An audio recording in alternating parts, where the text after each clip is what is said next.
بخير بي بو كورسات نيوز سپاس بۆ میانداری ئەم بەحسابی شەڕی بکەین ئەف شەڕەک و هەرکو دچە ئەف شەڕە گەلە گران دەبە ئەتەناو بەرەباند و وڵاتان ئەسرائیل و ئیرانێ دەستپێکی ئەز دخوازم بچووناتە لە سەربی شەڕی بزانم دەمێکی کۆ ئەسرائیل بخۆ دەبێژە ئەس حەژێ شەڕێکی دومدرێژ ناکە لێ ئیران بهناوی فرەها و ئامادەیەش بوو کۆ شەڕێکی دومدرێژ بکە بچووناتە لە سەربی شەڕی چییە؟ لە ڕاستیدا ئەم جەنگە بۆ هەردوو لا قورسە ڕەنگە سەرەتا ئیسرائیل زۆر تەسەوڕیەوەی نەکردبێت کە بتوانێت یاوا تەسەوریە کرد کە بتوانێت لە مەودایەکی کورتە ئەو ئامانجانی کە خۆی هەیەی لە جەنگەکەدا بەدی بێنێت بە تایبەتیش کە دووسێ ئامانجی زۆر ڕوونی دیاری کردو مەسلەی تێکشکاندنی بەرنامە ئەتۆمیەکەی ئێران سنووردارکردنی توانای موشک هاوێژیە بالیستی ئێران لەگەڵەوەی کە باسیەکە کۆتای پێهێنان بە تیرۆر و هەڕەشە لە ناوچەکەدا ئەوەی کە بینیمان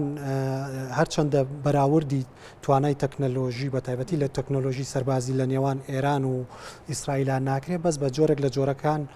ئێران توانی ئیستیعابی لێدانی یەکەم کاوە پاشتر هێرش دەست پێ بکاتەوە ئەمەش جۆرێک لە ئاڵۆزی و سەرێشەی بۆ ئیسرائیل دروست کردووە بە تایبەتیش ئیسرائیل وڵاتێکی بچووکە و ژمارەی دانیشتوانەکەی کەمە و کوژرانی هەر هاوڵاتیەکی ئیسرائیلی لە ناو ئیسرائیلە دەنگدانەوەی دروستەکات و ناڕەزایەتی دروستەکات بۆیە بینیمان کە ئیسرائیل هەر لە دووەم ڕۆژی جەنگەکەەوە پەنای بردە بەر ڕۆژئاوە و بە تایبەتی ئەمریکا کە داوای لێکردن هاوکاریان بکەن لەم بەرامبەریشدا دەبینین کە ئێران ڕەنگە بە حکمیەوەی کە ئێسا کۆنتترۆلی ئاسمانی وڵاتەکەی لە دەستان نەماوە و ئیسرائیل تا ڕادەیەک باڵا دەستە بەسەر ئاسمانی ئێراندا ڕۆژانە زیانی گەورەی بەرەکەوێت چ لە پێگەست سەربازیەکانی چی لە بنکاتۆمیەکان چی لە دام و دەزرا حکومیەکان تەنانەت لەو بنکانی کە موشکهاوێژن ڕەنگە ئەمە ژوابکە وردە ئێران توانای وەڵامدانەوە و موشک هاویشتنی بەرامبەر ئیسرائیل کەم بێتەوە بۆیە بۆ هەردوو لا بارگرانیی قورسی دروست کردووە بەڵام شەکانی ئەم بەیانێ دکتۆر پێتانوانیە ئێران لە ڕووی دیبلۆماسیەوە هێزوورێکی تری بەدەستێ نابێتەوە دوای هێرشە موشکیانی ئەم بەیانێک لەسەر ئیسرائیل وەزیانی گەورەی بە وڵاتەکان ئێران پێویستی بەم خۆنواندنە هێزە هەبوو تا بتوانێت لەسەر مێزی دانوستان پاڵپشتێکی باش بێبووی ئیسرائیلەکان خۆیان دەیڵێن بە پێ و راپۆرتانی کە لە ڕۆژنامە ئیسرائیلەکانە بڵاوە بێتەوە لە زاری بەرپرسە سەربازیەکانی ئیسرائیلەوەڵێن ئێمە تەسەوڕمان نەکردووە کە توانای موشکی ئێران لەو ڕادێدا بێ ئەوەندە بەهێز بێ ینی دیارە وا تەسەوڕیان کردووە کە ئەتوانن ڕوبەڕووی ئەم موشکاویشتنی ئێران ببنەوە بۆیە بە ئێرانیش پێویستی بەوەیە کە کاریگەری هەبێت چ بۆ وەڵامدانەوەی ناوخۆی کە ئێستا ڕوبەڕووی هێرشێکی زۆر توندی ئیسرائیل بۆ تۆ کە بڵێ منیش توانام هەیە و بەرگری لە خۆم دەکەم و هێرشی پێچەوانە دەکەم چ بۆەوەی کە بێتە دەستکەوتێک بۆ سەر مێزی دانووسان چونکە ئەم دانووسانی کە ئێستا ئەمریکا یاخود ئەم جۆرە ڕێکەوتنی کە ئێستا ئەمریکا داوای لەکە ئەتوانی بڵێ ئەیوێت لەگەڵ ئێرانە ڕێبکەوێت لە ڕێگای هێزەوە ینی ئەم هێزی بەرامبەر بەکارێنەوە ئەمریکا پێشنیاری هەبوو بۆ هێڵی سوور هێڵی سوور چیە لەم دانوستانانی کە هەیە ئەم دەستەواژەیە لە ڕووی سیاسیەوە ئەکێ تعبیر بێ لە چی لە ڕووی لە کاتی شەڕدا هەندێک یەک دوو ڕێکەوتنامەی نێودەوڵەتی هەیە کە ئەو هێڵانە دیارەکە کە نابرێت ببەزێنرێت ئیتفاقی ژنێڤی پێوەترێ مەسەن کوشتنی دیل هێرشکردنە سەر مەدەنی هێرشکردنە سەر نەخۆشخانەی تر کۆمەڵێک بنەمای ئیتفاقیاتی ژنێڤ دوو ئیتفاقەیە کە هێڵی سووری داناوە بۆ کاتی شەڕ کە نابێ ببەزێنرێت بەس لێرادا بۆ چوونی من یەکێک لەو هێڵە سوورانەی کە ڕەنگە ئەمریکا و ئیسرائیل بیانەوێت بە وەکو جۆرێک لە یارمەتیدان بۆ ئێرانی پیشاندن بڵێن کاکە بەنسبەت سەرۆکی بڵین ڕابەری باڵای ئێران خامنەی ئێمە دەستی بۆ ناوێن ئەمە هێڵێکی سوورە لە بەرامبەر ئەوەدا تۆ بۆت نییە هێرش بکەیتە سەر مەدەنیە ئەم شوێنانە ئەمانەش هێڵی سوورە بۆ ئێمە ئەف هێلا سۆر ئیسرائیل پاراستیەش بۆ یەکێ ئیرانژی بێ هێلا سۆر بپارێزە کو ئەف شەڕی هەیە بوون دەمە 7 ڕۆژانە هەردوو وڵاتان پاراستیە وەکو پێویستیانە ئیسرائیل ئەوەی بۆی کراوە لە فەرماندە سەربازیەکان لە زانایە تۆمی لە ئێران دەستی نەپاراستووە تەنانەت هێرشی کردو سەر بەزاندووە نەی بەزاندووە بەڵام نەگەشتوتە ئاستی ئەوەی کە پەلامەر یا هێرشی ڕاستەوخۆ بکرێت بۆ سەر ڕابەری ڕۆحی ئێران خامنەی تا ئێستا ئەوەی نەکردووە. بەڵام پێشتر بینیمان کە سەرۆکی حەماسی کوشت، سەرۆکی حیزب الله کوشت، سڵێکی لەوە نەکردو. بەڵام ئەمە دوو حاڵەتی جا کردوێتەوە، چونکە ئەگەرەوە بکوژێ ڕەنگە دۆخەکە زۆر قورستر بێت. بۆ نمونە ڕەنگە ئێران پەلاماری هەموو ئەگەر حالەتێکیدا ڕابەری بلندێ کۆمارە ئیسلامیە ئیرانێ ڕەنگە ئەم بێژن وەکو پرسیارێک دێ عالیە میدیاییدا بێتەکردن، چونکە گەفاوەیەکی ئیسرائیل بە بەرداوامی لەسەر ئیرانی ئایا تەنێ ئەبە گەفە یان بەلێ دەداهاتیدا دێ ببە ڕاستی؟ ئەگەر بێت و بێتە ڕاستی دێ چ ڕوودەت؟ ئایا ئیران بدژوارتر شەڕی ناکە یان نەخێر دێ بەرسبێن جیاوازتر هەبن؟ من خۆم قەنەعەتم وایە ئەوە ڕوونادات جۆرێکە لە هەڕەشە لە تەهدید بۆ تەنازل. بەڵام ئەگەر گریمان لە حاڵەتی وایە بێت بە دڵنیاییەوە، ینی ناوخۆی ئێران و بە تایبەتی کە ئێران دامەزراوەی زۆر بەهێزیەوە ڕەتفعلێک یا وەڵامدانەوەیەکی زۆر تون دەبێت بۆ سەر بەرژەوەندیەکانی ئەمریکا و ئیسرائیلیش و ڕەنگە فەوزایەکی زۆر دروست بکات. بەڵام ئەمە کێشەکانی بۆ وڵاتانی دراوسێش بۆ خۆی ڕەنگە و حاڵەت ئەو کاتە ئەوەی کە باسمان کرد هیچ هێڵێکی سوور نەمێنێ بۆ ئێران وە شەڕی مان و نەمان بکە، مادەم تۆ سەرۆکەکەی تیرۆر کردووە شەڕی هەموو شتێک بکات لە پێناو جۆرێک لە تۆڵەسەندنەوە. بەڵام ئێران وەکو حەماس نییە، وەکو حیزب الله نییە بە کوشتنی کەسێک یا سەرکردەیەک دۆخی حیزبەکە یاخود جوڵانەوە کە تێک بچێت و ناچار تووشی شکستی بکات. ئێران بۆ خۆی ئێمە بینیمان لە ڕۆژ یەکەمی جەنگەکەەوە کە چەند فەرماندەی سەربازی کوژراوە هەر یەکسەر سەعاتێک دوایەوە بەدیلیان هەبوو بەدیلی بۆ دانراوە. یعنی لە حاڵەتێکە گریمان ئەگەر ئەم هێرشکردنە سەر ئەو دروست بێت و تیرۆر بکرێت بە دڵنیاییەوە ئێستا بیریان لەوە کردوێتەوە کە بەدیلێک هەیە و کەسێک هەیە شوێنیەگرێتەوە. ینی ئێران لەوەدا زیرەکن کە ئەم شانە تاخیر ناکەن بۆ هەموو یەکێک لەو سەرکردانە بەدیلیان هەیە، بۆ هەموو مقڕێکە بۆمباران نەکرێت بەدیلیان هەیە. و بینیمان کە کوژرانی بۆ نمونە فەرماندەی هێز سەرۆکی ئەرکانی سوپای پاسداران نەبوو هۆیەوەی کە ئێران لە هێرشەکانی پەکی بکوێت، یەکسەر جێگرەکەی کرا، جێگرەکەی کوژە کەسێکی ترەکرێت. ئەمە وڵاتی مواسەساتی کە بۆ ئەوەی کە شخصێک نەمانی شخصێک نەبێت فراغێک دروست نەکات ئەم بەدیلانە دانرا پەکیان نەکەوێت. بەڵام دووبارەیەکەمەوە کە ئەمە تەنها جۆرێکە لە تەهدید ترساندنێکە بۆ ئەوەی کە ئێران ناچارکەن مل بدا بۆ داواکاریانەی کە ئەمریکا و ئیسرائیل هەیەی. باش سەبارەت بە پێشنیاری لە ناوبردنی بنکەی فۆردۆ لەلایەن ئێران خۆیەوە پێشتر دانوستانەکانی نیوان ئەمریکا و ئێران لەسەر پیتانی یۆرانیۆم سەری نەگرت و ئێران ڕازی نەبوو داواکاریەکانی ئەمریکا. لە ئێستادا دۆخێکی وا ڕەخساوە یاخود هەژمونی ئەمنی ئیسرائیل و ئەمریکا بەسەر ئێراندا ئەوەندە زاڵە کە بتوانێت ئێران قەنات پێ بکات بنکەی فۆردۆ خۆی لە ناوی ببە. لە ڕاستی دامان دوو بژاردەیان خسۆتە بەردەم ئێران کە هەردوو بژاردەکە یەک ئەنجامی هەیە. بێران ئەڵێن یاخود بە بێ مەرج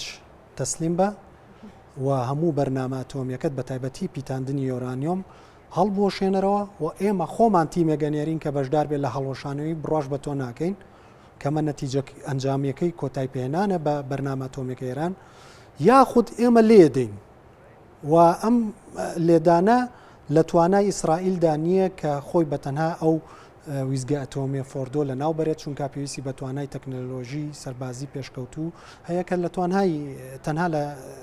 توانای ئەمریکادایە کە ئەمریکا ئەو جۆرە بۆمبەی هەیە کە پێوترێ بانکەر بۆستر کە تایبەتە بۆ لێدانی ئەو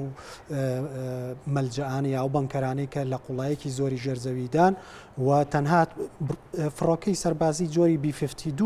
دەتوانێت ئەم جۆرە بۆمبە هەڵگرێت کە ئەمە تەنها ئەمریکا هەیەی وەتوانێت جێبەجێکەوە ئەو کەسانی کە شارەزان لە بواری سەرباز دەوەکەن کە ڕەنگە بە تەنها بە جارێک و بە دوو جاریش نەتوانێت ئەو بنکەیە لە ناوبەری ئەمریکا لەوانەیە پێویستی بۆ بێ کە چەند جارێ هێرش بکاتە سەری، چونکە بۆ خۆی ئەو بنکەیە لە ژێر شاخێکی بەردیندایە و قوڵایەکەی زۆردەوە و ساڕوغانەش پێم وابێت کە ئاستی قوڵکردنی زەویان لە 60 بۆ 80 مەترێک زیاتر تێ ناپەڕێنێ. جا بۆیە ئێران بژاردەی یعنیەوەی کە خسویانەتە بەردەم ئێران ئەنجامەکەی یەکشتە ئەماکەوێتەوە سەر ئێران خۆی ئایا بڕیارە دات بەردەوام بێت لە مقاومەکردن و لە بەرپەرچدانەوەی ڕۆژ ئاوا یا بڵین ئیسرائیل و ئەمریکا بڵێ با من ئەگەر زەرەریش بکەم لەمەدا خۆم تەسلیمی نەکەم و شەڕ بکەم بە شەڕ با لێ بدەن یاخودەوەیە کە بڵێ کۆتایی یەک سنوورێک بۆم شەڕەدانین و کۆتایی بەم پرۆگرامە بهێنرێت باشە ببوو چۆناتە وی دەمی کو ئەف گەفێن ببەردەوامیên ئەمریکا دکەتە سەر ئیران ڕازی دەبێت لە سەروەیەکی ئەو خۆ ژناو ببەوێ وێزگەها فۆردویان نەخێر لێ بەرداوام بیتن وەکوتم ینی نازانرێت ڕەنگە من vêrê یعنی وەسا بێ سانەهی چونکە بە بەردەوامی ئەمریکا گەفان لێ دکە ئەسرائیل گەفان لێ دکە ترامپ بخۆ دەبێژە بە بێ شەرت و مەرج بێت ڕازی بیت و خۆ تەسلیم بکە لێ دەبینین ئیران هەر بەردەوامە بێ کاریگەریەکە وسا یان بە گەفەکە وسا هەر وسا دێ ئەو ژی بەردەوام بیت یان نەخێر دێ هەر بەردەوام بیت ژێ شەڕکردنێ دیگەل ئەسرائیل چونکە ئەگەر بێت و ئێرش بێتە سەرکردنەوەی وێزگە هاپۆردو و مەترسیێن گەلێک زێدە داعالیە میدیایی داژی وەکو تێتە بەحەزکردن چەند ساڵاندا ئەو کێشەی نوێ بۆ ژینگەیە و بۆ گشتی نەبتنێ بۆ ئیرانێ بوو دەوروبەر و دەڤەرێکی دێ بمینە بەڵێ ڕاستە تێکدانیەوە بوون کە ڕەنگە ئاسەواری ژنگەی زۆر گەورەیە بێ بۆ ناوچەکە نەک تەنها بۆ وڵاتی ئێران و ئێمە بینیمان لە ڕابردووە کاتێک لە هەشتاکانە ئەو کوراتۆمی چێرنۆبڵ لە ئۆکرانیا یەکێتی سۆڤێتی پێشوو کە تا ئێساش ئاسەوارەکەی بەردەوامە کارەساتێکی مرۆی زۆر گەوراکەوێتەوە بەڵام ئێران ئەوەی کە سیاسەتی ئێران بەم شێوەیە لەگەڵ ئەوەی کە بەردەوامە لە شەڕکردن و هێرشکردن ئەڵێ ئێمە دەرگای دانووسانماندا نەخستەوە بەڵام ئێمە دانووسان لەژێر فشاردا ناکەین بەڵام ڕەنگە ڕووداوەکان بە ئاڕاستەیەکدا بن کە دۆخەکە بە جۆرێک لە جۆرەکان بگۆڕێت چونکە بەیانی وەزیری دەرەوەی ئێرانی ئەوش لە هەواڵەکان ئاماژەتان پێدا کە دەچێتە سویسرا لە ژنێف چاوی بە وەفدێکی وڵاتانی ئەوروپاویچێتی ئەوروپاکەوێ بۆ گفتوگۆکردن لەسەر بەرنامەیە تۆمی ئێران و ترامپیش سەرەتا قسەکانی وا دەرەکەوت کە گەڕانەوەی لە کۆبوونەوەی لوتکەی جیحوت و گەڕانەوەی بەپەلەی بۆ ئەمریکا و بڕیار بدا ڕاستەوخۆ بەشداری بکات لە لێدانی ئەمریکا بەڵام وردە سیرمان کرد جۆرێک لە پاشەکشێ لە قسەکانیە بە دەرکەوت یاخود تەناقض ئاخفنێت خۆت گوهۆریت لە عالیە سیاسیە گەر بۆمە بەحەجێ بکەیت بەڵێ چەند هۆکارێک هەیە یەکەم باز لەوە دەکرێت کە لە ناوخۆی ئەمریکا ناڕزایەتیەک هەیە بەرامبەر بەشداریکردنی ئەمریکا لەم جەنگەدا چ لەسەر ئاسی جەماوەری کە بەپێی تازەترین راپرسی زیاتر لە 155 وڵاتانی ئەمریکا هاوڵاتیانی ئەمریکا دژی بەشداریکردنی ئەمریکان لەم شەڕەدا چ لەسەر ئاستی سیاسی چ لە دیموکراتەکان لە کۆمارەکان لە ناو کۆنگرێس و لە ناو حیزبەکەی خۆشی ترامپ کە دژی ئەوەن کە ئەمریکا ڕاستەوخۆتیەوە بگلێت ئەمە خاڵ یەکەم خاڵی دووەم باز لەوە دەکرێت کە وڵاتانی کەندا وەکو قەتەر و بەشێکی تر وەکو سعودیە کە داوایان لە ئەمریکا کردووە کە بە هیچ شێوەیە کەی سامانە دۆستی ئەمریکان بەشداری ئەمریکا تێوە نەگلێەوە بەشداری نەکات هۆکاری سێمەوەیە کە ڕەنگە بەشداریکردنی ئەمریکا لەم جەنگەدا وا ئێران ناچار بکات کە ئەو هەڕەشانی کە پێشتر کردوێتی بەشێکی جێبەجێکە هەڕەشەکان چی بوون داخستنی گەروی هۆرموزە لە کەنداوی فارس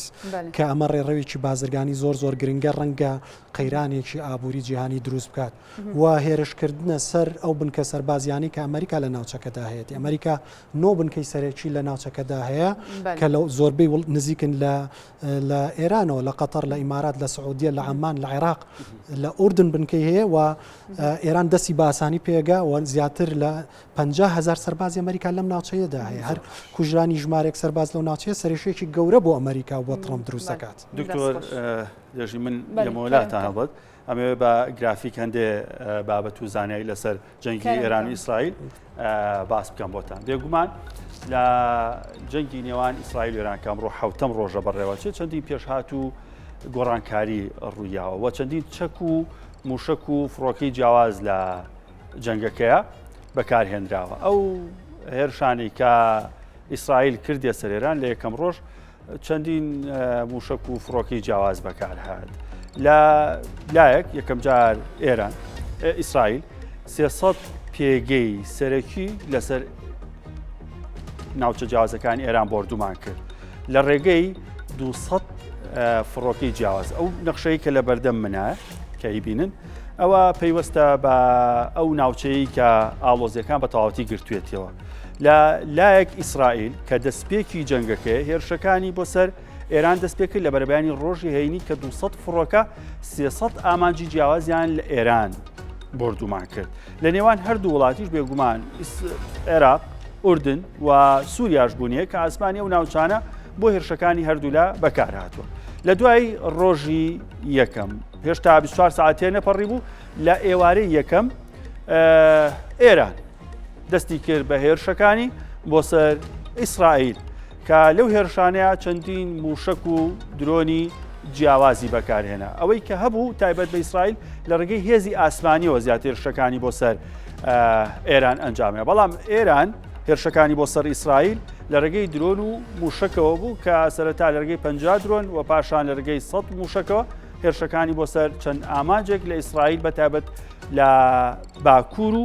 باشووری ناوەڕاستی ئیسرائیل کرد ئامانج بەتایبەت تەلەبیب ئامانجی هێرشی یەکەمی ئێران بوو. ڕۆژەکانی تریش بەردەوام بوو کە بێگومان ئەو موشەکانەی کە لە سەر ئیسرائیل خۆت بۆ هێرشکردنە سەر ئیسرائیل بەکارهێنا چەند جۆرێک بوو کە بەم شێوازانە بۆتانی باسەکەم. یەکێک لەو موشەکانە موشکی فەتاحە کە میدیاکانی ئێران هەروە پازارانی ئێران بە کلیلی کۆنتڕۆڵکردنی ئاسمانی ئیسرائیلی داهێن. موشکی فەتاح بەتایبەت هایپەرسۆنیکی فەتاح یەک ڕۆڵێکی گرنگی هەبوو. ئەم موشەکە بە نزیکەی ئەتوانێت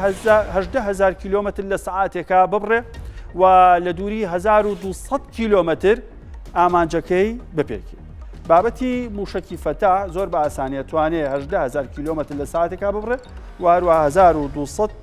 لە دووری 2400 کیلۆمەتر ئامانجەکانی خۆی پێکێ و تواناشی هەیە موشکی فەتاح یەک 500 کیلۆگرام واتە نیو تۆن تەقەمەنی هەڵبەگرێت. لە دوو ڕۆژی ڕابردوو بەتایبەت لە ڕۆژی پێنجەم ڕۆڵێکی گرنگی هەبوو لە دەرخستنی توانای سەربازی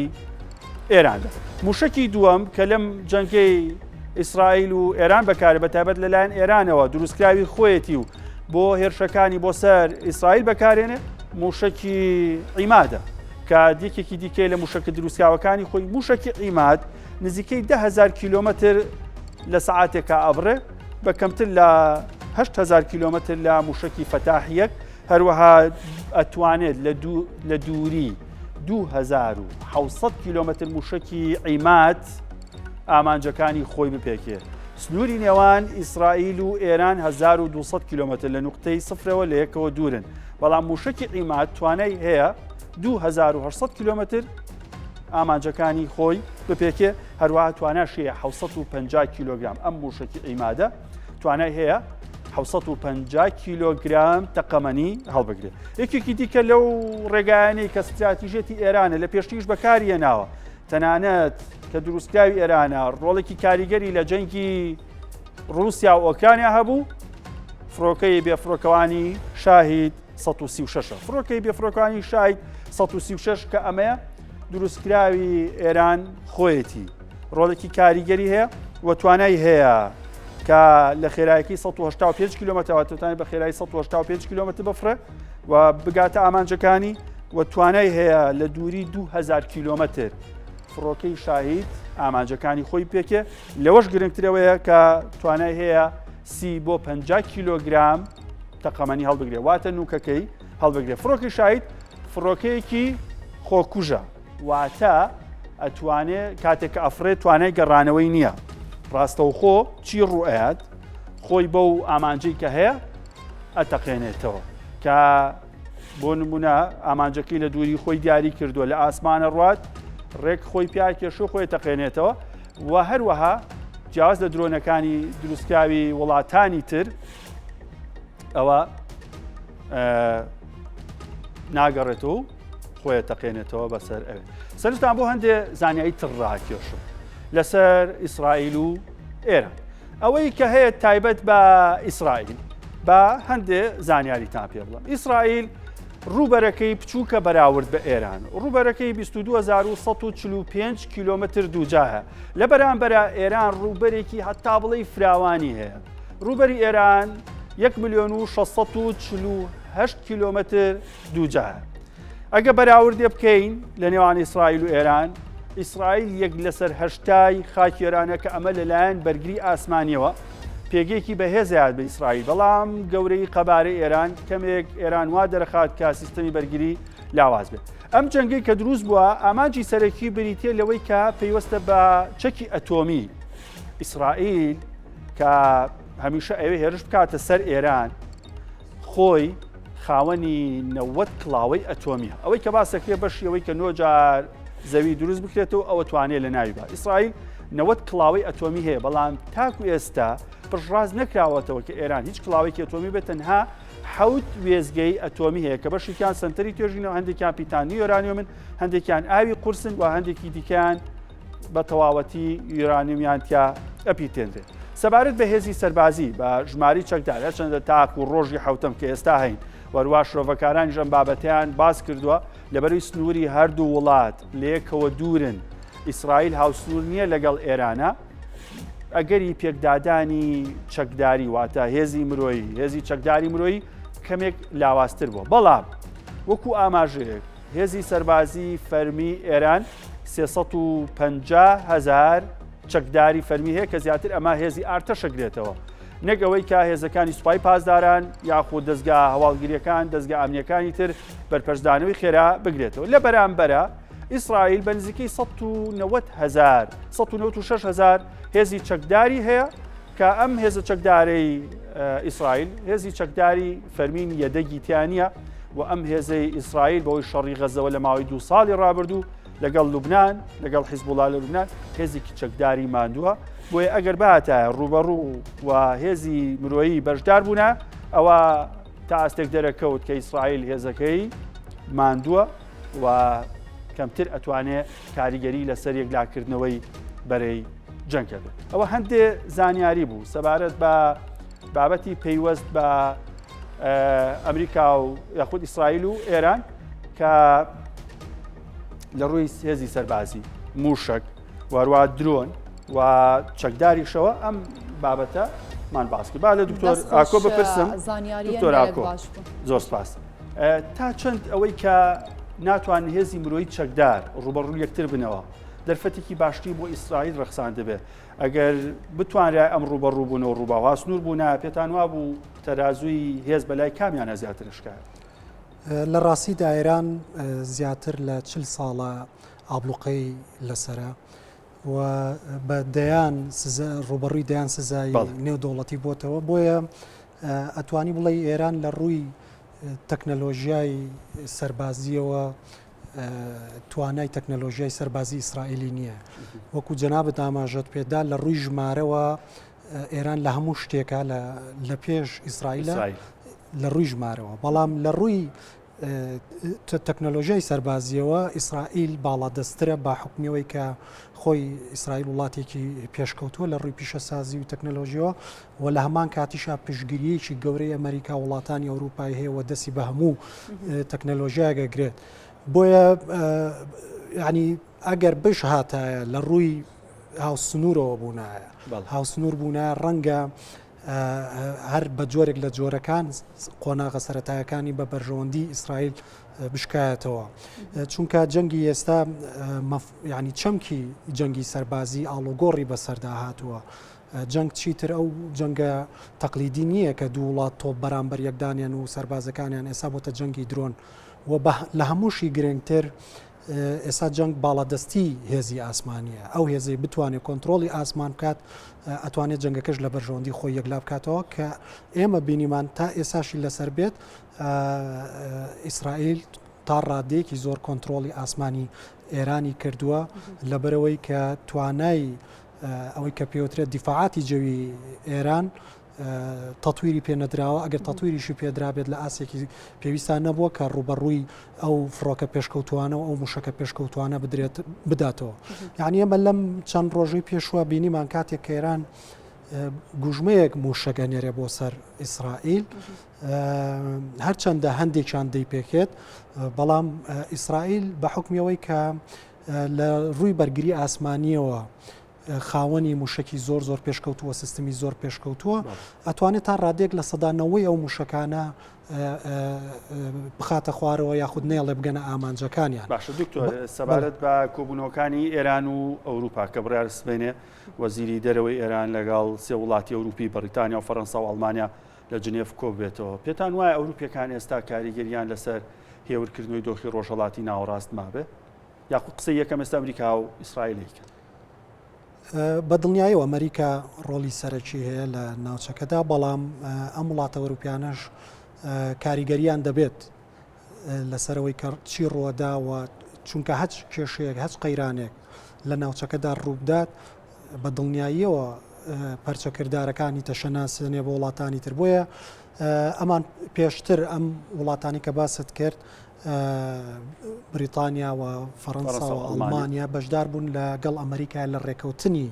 ئەتۆمی کە لە سەردەمی سەرۆک باراک ئۆبامایە لەگەڵ ئێرانە ئەو بوو دواتر لە تێرمی یەکەمی ترامپا کە 2010 دەسەڵاتی وەرگرت کشایەوە. ئەم ئیتیفاقیە ئەم ڕێکەوتنە لە 2015 ئەنجام درراوە و لە 2025 بە تایبەتی لە ئۆکتۆبری ینی مانگی دەی 2025 کۆتاییەت بڵێ بۆ ماوەی 10 ساڵ بۆم ڕێکەوتنە و زۆر پەیوەستە بە وڵاتانی ئەوروپاوە، چونکە بەشێک لە ئەو سزا ئابوووریانی کە خراونەتە سەر وڵاتی ئێران بەشێکیان لەلایەن وڵاتانی ئەوروپاوە جێبەجێکرێ واگەر بێت و ئالێتێک هەیە لەو ڕێکەوتنە سناپاکی پێدەوترێت ئەگەر هەر یەکێک لە وڵاتانە پەنابەرێتە بەرەو میکانیزمە بۆ مانای بڵێ کەوەتر ئێران پامەند نەبوو بە ئەو ڕێکەوتنەوە بەشێک لەو ڕێکەوتنانی کە دوای بەشێک لەو سزایانی کە دوای ڕێکەوتنەکە لابران جارێکی تر ئەگەڕێتەوە بۆ سەر ئێران. بۆیە ئەوانیش زۆر پەیوەندیدارن بەمدۆخەوە. وڵاتانی ئەوروپا لەگەڵ ئێران گەیشتنە میکانیزمە گەیشتنە ڕێکەوتنێک لێک تێگەیشتنێک ئەمە ئەتوانێت ئەمریکاوی سای قەنەعەت پێ بکات کە دۆخەکە دڵنیاییەوە ئەم دۆخە بە بێ ڕازی بوونی ئەمریکا و ئیسرائیل نابێت. بەڵام ئەوان لە مەسلەی لە پرسی ئیسرائیلە ینی ڕەنگە ئەمریکا و وڵاتانی ئەوروپا زۆر ناکۆک نەبن، ینی چونکە هەمویان بینیمان لە لێدوانەکانیانە پشگیری ئیسرائیلەکەن و بە تایبەتی لە بەرامبەر ئێرانە و هەمویان باسییان لەوە کرد کە پێویستە بەرنامەی ئەتۆمی ئێران کۆتایی پێ بهێنرێت، چونکە بوونی ئێران بە وڵاتێکی ئەتۆمی هەڕەشەیە بۆ سەر هەموو ناوچەکە لە منایە. ڕەنگە لە ڕووی میکانیزمەکەەوە جیاواز بن. یەکێتی وڵاتانی ئەوروپا داوای ئەو بکەن کە بڕێگای دیبلۆماسی و سیاسی کێشەکە چارەسەرکرێ پەنان نەبرێتە بەرهێز و بە پێچاوانەوە ئیسرائیل کە ئەمریکاشی پەلکێش کردو بۆ ئەم کێشەیە وا داوای بکەن کە نە ئێران مل نادا بە ڕێگای دیبلۆماسی و سیاسی پێویستە لە ڕێگای سەربازی وەکلایی بکرێت. دکتۆر پرسید من مابوون لێ دەم نەمایە گەلک سپاس ji bo te bû beşdariyata dê Romala me da dest xweş bû ku heme Kerîm sporê zanistên siyasî dest xweş tu mudanê kursat niyos bûy belê Bilal ev Romala me pêş